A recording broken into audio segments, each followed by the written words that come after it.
নমস্কার বন্ধুরা, আজকে আপনাদের শোনাবো পাঁচকড়িদের রচিত হত্যাকারী উপন্যাসের পরবর্তী অধ্যায়।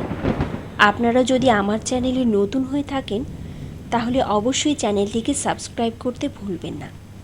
তো চলুন সময় নষ্ট না করে শুরু করা যাক।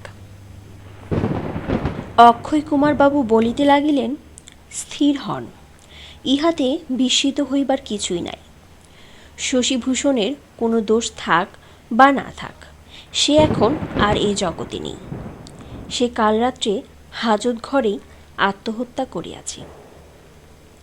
বোধহয় আপনি জানেন, শশীভূষণের শয়নগৃহটি দক্ষিণ দিকের সরু গলিটার ধারেই। একটি অনতি উচ্চ প্রাচীর এবং কয়েকটি বড় বড় ফলের গাছ ব্যবধান মাত্র। শশীভূষণের শয়নগৃহে দুইটি শয্যা ছিল। একটাতে লীলা তার শিশুপুত্রকে লইয়া শয়ন করিত, অপরটিতে শশীভূষণ একাকী শয়ন করিত। যে রাত্রে লীলা খুন হয় সে রাত্রে মোক্ষদার বাড়িতে শশীভূষণ যায় নাই। সেই জন্যই মোক্ষদা রাত্রে চুপি চুপি শশীভূষণের বাড়িতে আসিয়াছিল। সেদিন শশীভূষণ অত্যন্ত বেশি মদ খাইয়াছিল। সেই ঝোঁকে শয়নগৃহে গিয়া লীলাকে অত্যন্ত প্রহার করিয়াছিল। সেই রাত্রে তাহাদের ওই গলির দিকের একটা জানালা খোলা থাকায় সেই গলিতে দাঁড়াইয়াও ঘরের সেসব ব্যাপার দেখিবার বেশ সুযোগ ছিল। যাক, তাহার পর শশীভূষণ একটা বিছানায় শুইয়া মদের ঝোঁকে খানিকটা এপাশ ওপাশ করিয়া নিদ্রিত হইল, এবং লীলাও তাহার খানিকটা পরে ঘুমাইয়া পড়িল।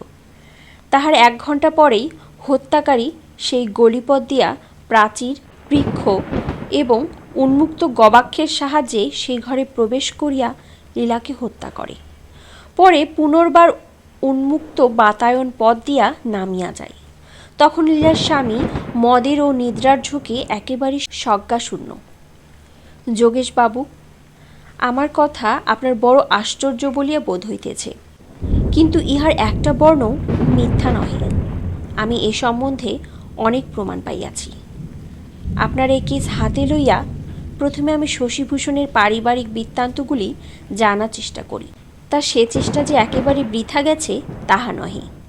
তাহাতেই জানিতে পারি যে শশীভূষণের 2টি বিছানা ছিল। একটা বড়, সে বিছানায় লীলা তার ছোট ছেলেকে লইয়া শয়ন করিত, আর যেটি ছোট সেটিতে শশীভূষণ নিজে শয়ন করিত। তাহাদের এক বিছায় না শয়ন করিবার কারণ, শশীভূষণ অনেক রাত্রে মদ খাইয়া আসিত। যতক্ষণ না ঘুম আসিত ততক্ষণ পড়িয়া পড়িয়া সে ছটফট করিত। সেইরূপ অবস্থায় আরও 2টো প্রাণীর সহিত একত্রে শয়ন করা সে নিজে অসুবিধাজনক বোধ করিয়া এইরূপ ব্যবস্থা। বিশেষত নিত্য মধ্যরাত্রে পার্শ্ববর্তী শিশুপুত্রের তীব্রতম উচ্চ ক্রন্দনে বারত্রয় তাহার সুনিদ্রার ব্যাঘাত ঘটিবারও যথেষ্ট সম্ভাবনা ছিল। সেদিন প্রাতকালে সকলেই লীলার মৃতদেহ তার স্বামীর বিছানায় থাকিতে দেখিয়াছিল। সেই সূত্র অবলম্বনে আমি 2টি অনুমান করিতে পারিয়াছি। প্রথম অনুমান, সেদিন রাত্রে শশীভূষণ বেশি মদ খাইয়াছিল। তেমন খেয়াল না করিয়া ঝোঁকের মাথায় ভ্রমক্রমে তার স্ত্রীর বিছানায় শুইয়াছিল এবং অনতিবিলম্বে সেইখানেই ঘুমাইয়া পড়িয়াছিল। লীলা স্বামীকে নিদ্রিত দেখিয়া এবং তদবস্থ স্বামীর নিদ্রাভঙ্গ করা অনুচিত মনে করিয়া নিজের ছেলেটিকে লইয়া অপর বিছানায় শয়ন করিয়াছিল। দ্বিতীয় অনুমান, এমন সময় কেহ গবাক্ষদ্বার দিয়া সেই অন্ধকার ঘরে প্রবেশ করিয়াছিল। সম্ভবত সেই দম্পতির এই অপূর্ব শয়ন ব্যবস্থা পূর্ব হইতেই জানিত। সুতরাং অন্ধকারে কিছু ঠিক করিতে না পারিয়া স্বামীর পরিবর্তে স্ত্রীকে হত্যা করিয়াছে। এই 2টি অনুমানের যথেষ্ট প্রমাণও আমি সংগ্রহ করিয়াছি। তখন তাহাদের শয়নগৃহে যে অপর কেহ গোপনে উপস্থিত হইয়াছিল তাহার প্রমাণ, সেই গলিটার পাশে প্রাচীরের উপরে আমি 2-3টি অস্পষ্ট পদচিহ্ন এবং নিচে গলির ধারে অনেকগুলি সেই পদচিহ্ন সুস্পষ্ট দেখিয়াছি। সেখানে অনেক গাছপালা এবং পাশেই আবার শশীভূষণের দ্বিতল অট্টালিকা। সুতরাং সেই গলির ভাগ্যে রৌদ্রস্পর্শ বহুকাল ঘটে নাই। সেই জন্য সেখানকার মাটি এত স্যাঁতসেঁতে যে অনতিশুষ্ক কর্দম বলিলে অত্যুক্তি হয় না। তাহাতে পায়ের দাগগুলি বেশ সুগভীর এবং সুস্পষ্ট অঙ্কিত হইয়াছিল। পরে অনেক কাজে লাগিবে স্থির করিয়া আমি সেই সকল পদচিহ্নের মধ্যে যেগুলি অধিকতর গভীর এবং নিখুঁত, সেইগুলির উপরে গাছের কতকগুলো শুষ্ক পাতা কুড়াইয়া আগুন ধরাইয়া দিই। সেই পদচিহ্নগুলি বেশ শুষ্ক হইয়া আসিতে আমি ময়দা দিয়া একটা ছাপ তুলিয়া লই। সেই মাপেরই অতি অস্পষ্ট পদচিহ্ন শশীভূষণের শয়নগৃহের গবাক্ষের বাহিরে আলিশার উপরেও দু একটা দেখিয়াছি। আমার কথায় আপনার একটা সন্দেহ হইতে পারে যে হত্যাকারী সেই অনতি উচ্চ প্রাচীর হইতে একেবারে কি করিয়া সেই অত্যুচ্চ দ্বিতলে উঠিল, কিন্তু সে সন্দেহ আমি রাখি নাই। হত্যাকারী সেইখানকার একটা জাম গাছ অবলম্বন করিয়া উঠিয়াছিল। সেই জাম গাছের গুড়ির কিছু উপরে কতকগুলি খুব ছোট নধর শাখা অঙ্কুরিত হইয়াছিল। তা নামিবার সময় হোক বা উঠিবার সময় হোক, হত্যাকারীর পা লাগিয়া সেগুলো কতক ভাঙিয়া মাটিতে পড়িয়া গিয়াছিল, কতক গাছেই ঝুলিতেছিল। এই সকল প্রমাণে এই হত্যাকাণ্ডের পেছনে যে আরেকজনের অস্তিত্ব আছে সে সম্বন্ধে আমি একেবারে নিঃসন্দেহ এবং আপনার মতের সহিত একমত হইতে পারিয়াছি। শশীভূষণ সম্পূর্ণ নির্দোষ। আমি যাহা বলিলাম আপনি কি তাহা বেশ বুঝিতে পারিয়াছেন? এইরূপ জিজ্ঞাসাবাদের পর তিনি আমার উত্তরের জন্য ক্ষণমাত্র অপেক্ষা না করিয়া বলিতে লাগিলেন, মোক্ষদা মেয়েটা ভারী চালাক। আমি তাহার এই তন্ময়তার মধ্যে একটু অবসর পাইয়া বলিলাম, ও হরি হরি, আপনি তাহলে এখন সেই মোক্ষদাকেই দোষী। বাধা দিয়া আমার মুখের দিকে ক্ষণমাত্র স্থায়ী একটা বিরক্তিব্যঞ্জক দৃষ্টি নিক্ষেপ করিয়া সহাস্যমুখে বলিলেন, মোক্ষদা, তাও কি সম্ভব? এ কি কাজের কথা? আপনি অত্যন্ত অধীর হইয়া উঠিয়াছেন দেখিতেছি। আপনি আমার নিযোক্তা, আপনার কাছে কথাটা আর অধিকক্ষণ গোপন রাখা ঠিক হয় না। অন্য আর প্রমাণ দেখাইবার কোনো আবশ্যকতা নেই। আমি একেবারে হত্যাকারীকে আপনার প্রত্যক্ষ করিয়া দিতেছি। বলিতে বলিতে অক্ষয় কুমারবাবু উঠিলেন। পথের দিকে একটা জানালা সশব্দে খুলিয়া ফেলিলেন এবং জানালার সম্মুখভাগে ঝুঁকিয়া কাহাকে লক্ষ্য করিয়া বংশীধ্বনি করিলেন। নিদারুণ উৎকণ্ঠায় আমার আপাদমস্তক কাঁপিয়া উঠিল এবং দৃষ্টির সম্মুখে বিচিত্র ক্ষুদ্র গোলকগুলি নৃত্য করিয়া উড়িয়া বেড়াইতে লাগিল। ক্ষণক পরে দুইটি লোক সেই ঘরে প্রবেশ করিল। একজনকে দেখিবা মাত্র পুলিশ কর্মচারী বলিয়া চিনিতে পারিলাম, আর তার পাশের লোকটি সেই গতরাত্রে যে বালিগঞ্জের পথ হইতে আমার বাড়ি পর্যন্ত আমাকে অনুসরণ করিয়াছিল। সেই লোকটির প্রতি অঙ্গুলি নির্দেশ করিয়া অক্ষয়বাবু আমাকে জিজ্ঞাসা করিলেন, আপনি কি এই লোকটিকে চিনতে পারেন? আমি বলিলাম, হ্যাঁ, যখন আমি আপনার বাগান হইতে ফিরিতেছিলাম তখন এই লোকটি আমার বাড়ি পর্যন্ত অনুসরণ করিয়া আসিয়াছিল, কিন্তু তাহার পূর্বে ইহাকে আর কখনো দেখি নাই। অক্ষয় কুমারবাবু বলিলেন, না দেখিবারই কথা, আমারই আদেশে এই লোক আপনার অনুসরণ করিয়াছিল। এই বলিয়া তিনি বিদ্যুৎ বেগে উঠিয়া দাঁড়াইয়া বলিলেন, তোমাদের ওয়ারেন্ট বাহির করো। ইহারই নাম যোগেশবাবু, ইনি লীলার হত্যাকারী। কথাটা শুনিয়া বজ্রাহতের ন্যায় আমি সবেগে লাফাইয়া উঠিয়া 10 পদ পশ্চাতে হটিয়া গেলাম এবং তেমন দিবালোকেও উন্মিলিত চোখে চতুর্দিক অন্ধকার দেখিতে লাগিলাম।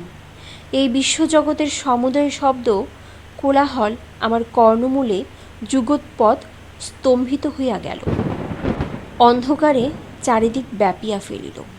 কতক্ষণ পরে জানি না প্রকৃতস্থ হইয়া দেখিলাম আমার হস্তদ্বয় শোভিত এবং সন্নিবদ্ধ হইয়াছে। অক্ষয়বাবু বলিতেছেন, যোগেশবাবু, আপনার জন্য আমি দুঃখিত হইলাম। কি করিব বলেন? কর্তব্য আমাদিগের সর্বাগ্রে। আপনি জানিয়া শুনিয়াও এইমাত্র মোক্ষদার স্কন্ধে আপনার অপরাধটা চাপাইতেছিলেন, তাহাতে আপনাকে বড় ভালো লোক বলিয়া বোধ হয় না। সে যাহা হোক, যেদিন আপনি আমার সহিত প্রথম দেখা করেন সেই দিনই আপনার মুখে হত্যা বৃত্তান্ত শুনিবার সময়েই আমি কোনো সূত্রে আসল ঘটনাটা ঠিক বুঝিতে পারিয়াছিলাম। সেই জন্যই আপনার দেয়া পুরস্কারে 1000 টাকা লেখাপড়া করিয়া কোনো ভদ্রলোকের মধ্যস্থতায় জমা রাখিতে বলি। আপনিও তাহাই করিয়াছেন। আর আপনিও জানেন, শুধু হাত কখনো কাহারও মুখে ওঠে না, সে যাহাই হোক। ইহাতেই আপনার হৃদয়ের একটা মহৎ উদারতায় পরিচয় পাওয়া যায়।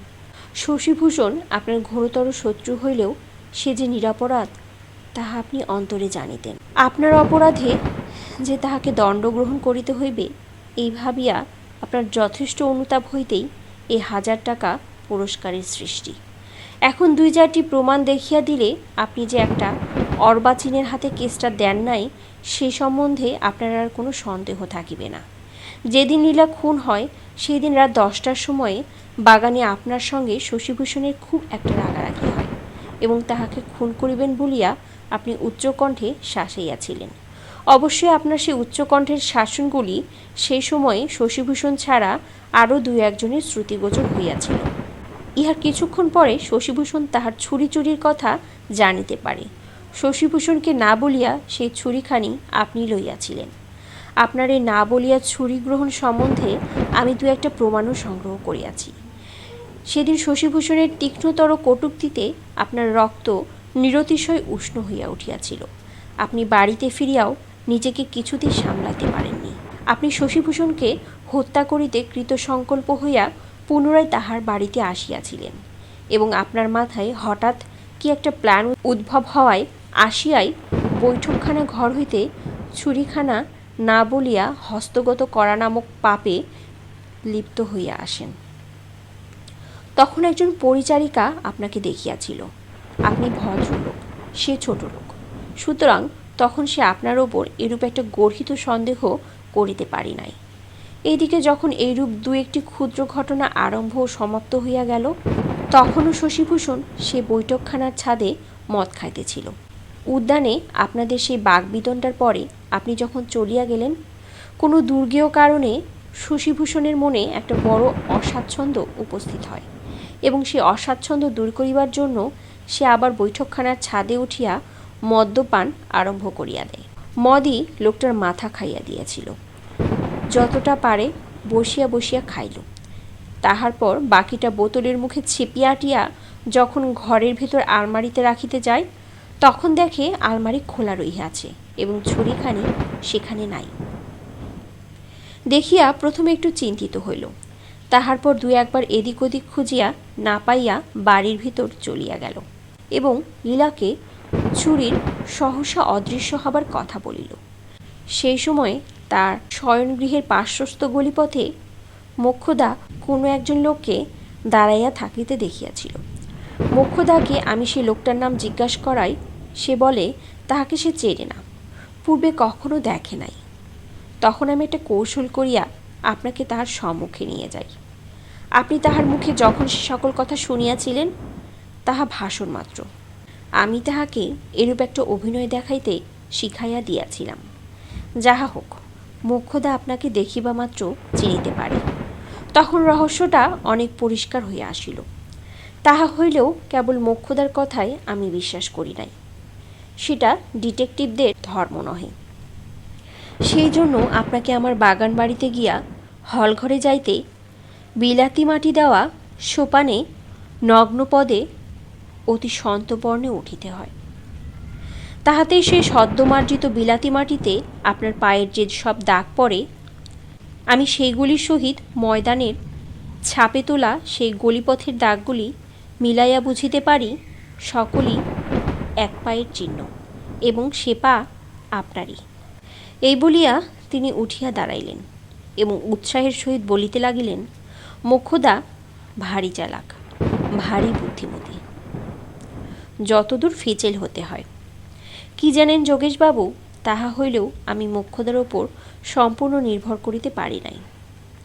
আপনাদের সহিত সাক্ষাৎকালে সে যদি আমার কথা আপনাকে বলিয়া দিয়া থাকে যে আমি আপনাকে ফাঁদে ফেলিবার চেষ্টা করিতেছি, অথবা আপনি কৌশলে তাহার মুখ হইতে কোনো কথা বাহির করিয়া লইয়া আমার অভিপ্রায় বুঝিতে পারিয়া থাকেন, এই আশঙ্কা করিয়া আমি এই লোককে তখন আপনার বাড়ি পর্যন্ত আপনাকে অনুসরণ করিয়া দেখিতে বলিয়াছিলাম। আপনি বাড়ি যান না কোথায় যান, কি করেন, আপনার মুখের ভাব কী রকম, এইসব লক্ষ্য করিতে বলিয়া দিয়াছিলাম। যখন আপনি বাড়িতে প্রবেশ করিলেন, এই লোক তখন ফিরিয়া আসিয়া আমাকে সংবাদ দিল। তাহার পর আপনার নামে আজ ওয়ারেন্ট বাহির করিয়া আমার কর্তব্য নিষ্পন্ন করিলাম। বলিতে কি, অনেক খুনের কেস আমার হাতে আসিয়াছে, তার মধ্যে একটা ছাড়া এমন অদ্ভুত কোনোটাই না। যাহা হোক, এখন বুঝিলেন তো শশীভূষণ নিরপরাধ এবং হত্যাকারীকে। আর কি বলিব, আর কি বা বলিবার আছে? হে সর্বজ্ঞ, সর্বশক্তিমান, এ দুর্ভাগ্যের হৃদয়ের কথা তুমি সব জানো। যাহা হোক, যাহাকে আমি প্রাণের অধিক ভালোবাসিতাম, তাহাকে একজন নৃশংসের হাতে এরূপ উৎপীড়িত এবং অত্যাচারিত হইতে দেখিয়া আমার হৃদয়ে যে কি বিষের দাহন আরম্ভ হইয়াছিল, তুমি সব জানো প্রভু। সেদিন যদি আমার সেই ভুল না হইত, যদি আমি শশীভূষণকে হত্যা করিতে পারিতাম, তাহা হইলে বোধ হয় সুখে মরিতে পারতাম।